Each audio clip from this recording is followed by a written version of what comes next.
Ahora vamos a hablar de los medios de refracción de la misma. Ya en los medios de refracción ya nosotros hablamos primero del más importante, que era la córnea, porque es el que mayor poder de refracción tiene. Esta analogía que les puse aquí fue el globo ocular completo con sus 3 capas, y esto que ustedes ven aquí sería básicamente el iris, que no es un medio de refracción. Hasta ahora el único medio de refracción que les he hablado o que les he nombrado es la córnea. El siguiente medio de refracción en orden de anterior a posterior es el cristalino. Recuerden que el cristalino está ubicado por detrás del iris y que está suspendido a través de los ligamentos suspensorios del cristalino allí en esa posición central. Detrás del cristalino encontramos el cuerpo vítreo, que es una estructura, una masa, digamos así, gelatinosa que se encuentra ocupando la mayoría de lo que es el globo ocular por detrás del cristalino. Y luego tenemos dos líquidos, o un líquido mejor dicho, lo que es el humor acuoso, que está por delante del cristalino, es quien baña toda esa estructura cameral, esa cámara que está delante del cristalino. Y luego tenemos el humor vítreo, que es el que está dentro del cuerpo vítreo, que es el que tiene la forma o la consistencia gelatinosa. Estas estructuras, que son 5, son las que nosotros llamamos las estructuras de refracción del ojo. Ahora también tocaremos este video lo que son las cámaras del ojo. Recuerden que el ojo tiene 2 grandes cámaras, una cámara anterior y una cámara posterior. Es decir, que todo lo que está delante del cristalino es una cámara, pero lo que me va a dividir de anterior a posterior realmente es el iris. La que está por delante del iris sería la cámara anterior, y la que está posterior al iris sería la cámara posterior. Vamos a elucidar entonces cada uno de estos medios de refracción, excepto la córnea, que ya la tocamos en el video número 1.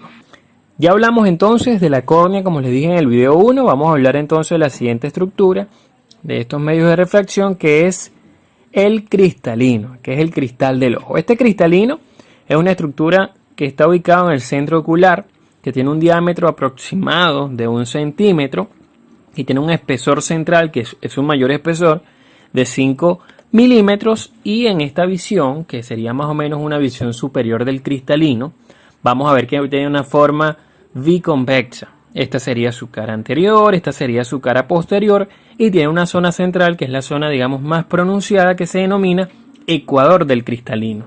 Él tiene un color bastante transparente, pero a medida que nosotros vamos creciendo, ya cuando se pasan los 35 o 40 años, se va poniendo cada vez más amarillento, y a medida que avanza el tiempo se va poniendo aún más amarillento. También hay una enfermedad, que es la que nosotros denominamos cataratas, que son, por decirlo de alguna manera, una mancha que ocurre o que está tapando lo que es el poder transparente que tiene el cristalino.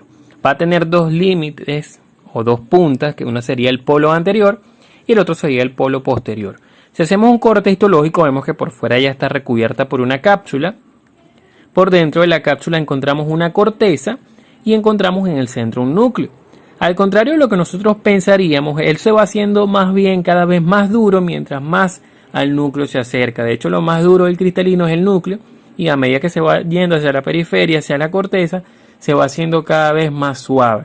Él tiene la capacidad de que elongarse, de estirarse y hacerse menos ancho en sentido anteroposterior, y de adoptar su forma principal de acuerdo a lo que necesite el ojo en ese momento.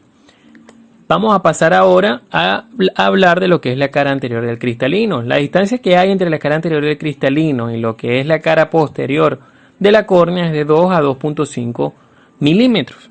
Si vemos la distancia que hay entre la cara posterior del cristalino hasta lo que es la retina, son de aproximadamente 16 milímetros. Entonces, existen unos ligamentos que son los que me sostienen al cristalino en su lugar, y son los que pueden hacer que éste se alargue o que éste, digamos, se vuelva a su posición original, se relaje. Estos ligamentos, que son estos que ustedes ven aquí, se insertan en su mayoría en lo que son los procesos ciliares y son denominados los ligamentos suspensorios del cristalino, también denominados zónula ciliar. Ambos son sinónimos. ¿Qué va a pasar entonces? En la parte posterior del cristalino encontramos lo que es el cuerpo vítreo. Ese cuerpo vítreo está conformado por la membrana vítrea, también denominada membrana hialoidea, que es toda esta estructura que tú ves, que es la que recubre al ojo, que es la que está en contacto con la retina. Esa es la que se llama la membrana hialoidea. Y adentro de ella está el líquido que es el humor vítreo. Ese humor vítreo tiene una consistencia muy parecida al humor acuoso, que es el que está en las cámaras del ojo, pero esta es mucho más rica en polisacárido, pero especialmente rica en una sustancia denominada ácido hialurónico. En el centro vemos que hay un conducto denominado conducto hialoideo, que no es más que el lugar en donde en la vía fetal estaba la arteria hialoidea en el feto. Entonces, el ojo o la luz para atravesar el ojo tiene que pasar a través de estos medios acuosos. Tiene que pasar a través de las cámaras. Tenemos una cámara anterior, que es la que está entre la córnea y el iris, y tenemos una cara posterior, que es la que está entre el cristalino y el iris.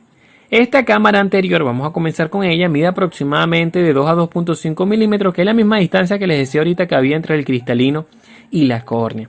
Esa pared anterior de la cámara anterior está dada por lo que es la cara posterior de la córnea, mientras que su pared posterior, que sería esta, hacia la periferia estaría dada por el iris, hacia el centro por lo que es la pupila, que recuerden que no es más que el orificio que deja el iris en el centro, y por la porción central del cristalino. Esa sería la pared posterior de la cámara anterior.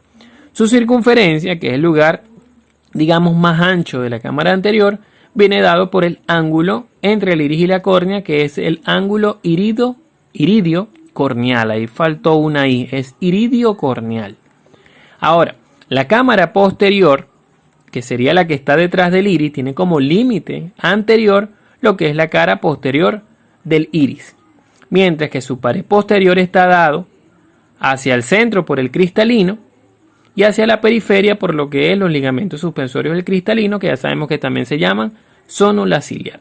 Ahora, su circunferencia, que sería esta que ustedes ven aquí, la menor, que es la circunferencia libre de esta cámara posterior, está dado por la unión entre lo que es la pupila, que es el mismo borde libre del iris, y la porción central del cristalino.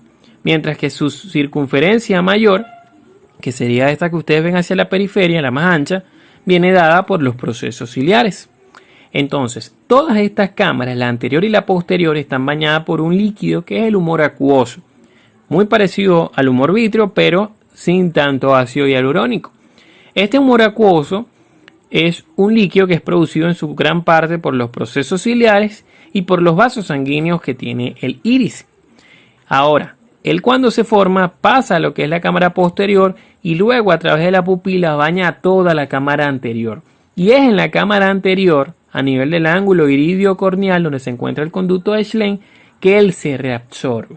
Por eso es que si yo o llegara a ocurrir una sobreproducción de humor acuoso, o llegara a ocurrir una falta en la reabsorción del mismo en el conducto de Schlenk, aumentaría la presión dentro del ojo. La presión normal intraocular es de 5 a 21 milímetros de mercurio.